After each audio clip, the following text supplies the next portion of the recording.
I want to talk a little Dodgers today, obviously. Yeah. And I love getting your perspective. How about the Yankees? He was a bat boy in Tampa, Florida years ago Yeah. for the Yanks. Yeah. I want to talk that. I want to talk a little bit about baseball in general with you as well. And there's some news, obviously, that we've seen related to you and possibly a little politics, so maybe we'll get into that.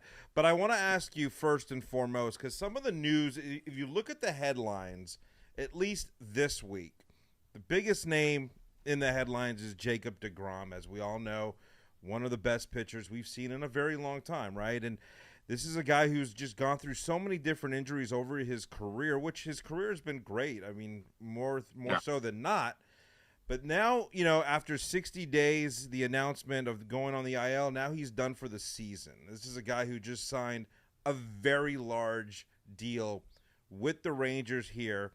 And I'm just curious, your perspective. We don't know what's in writing. We don't know what the deals are. But when you look at, like, the amount of money that these players are getting, and baseball, as you know, guaranteed unless something's different in the writing. But do the teams have insurance on this? Or, what's your opinion on the overall situation? It's a lot of dough for no play.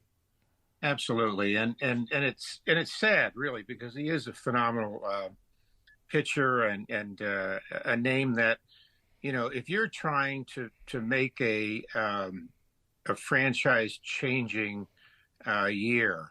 And I think that's what they tried to do. And of course, they brought in Seager before that and some other fellas, and they showed their fans they're going to invest in the future, going to invest in what they feel is a postseason team. And sometimes you're going to have to take a chance to gain somebody like DeGrom, who is a lifetime type of pitcher. That excites the fans, engages the fans, obviously more season tickets. But they knew going in that he's had this history of breaking down, and he's not going to be able to get to the point where he's going to get 20, 25 starts in. Yeah. So they have to have invested in him for 12, 15, 16 starts maybe, and take their chances with this high profile individual. And I'm sad, you knew it was going to happen. And if you look at Verlander and Scherzer, fellows that have had injuries and so forth, probably going to happen to them too, because they've had a history of this.